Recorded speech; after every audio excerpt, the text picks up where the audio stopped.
Hi everyone and welcome back to another video. So if Adobe Acrobat Reader once installed or keeps showing installation failed or Adobe Acrobat Reader couldn't open in 2026, don't worry. These errors are usually caused by corrupted Adobe files, Windows permissions, outdated installers, antivirus interference, or damaged program components. So the good news, most Adobe Reader problems can be fixed in just a few minutes. So below the steps that I will show you are the most effective solutions for both installation and launch errors.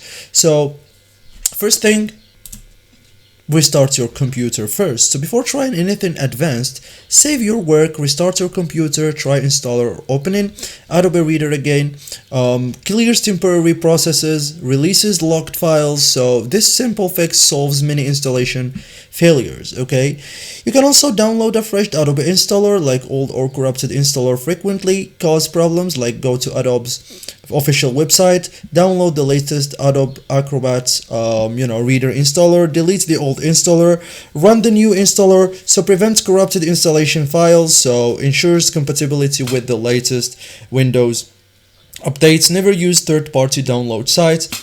You can also run the installer as administrator, like Windows permissions can block installation. Click or right click the Adobe installer, select run as administrator and click yes when prompted. So it gives the installer full system access. It fixes many installation failed errors. Okay, so this is one of the most common solutions. So that's it, guys. This is how to solve installation failed or Adobe Acrobat Reader couldn't open. Thank you for watching and see you in the next tutorial.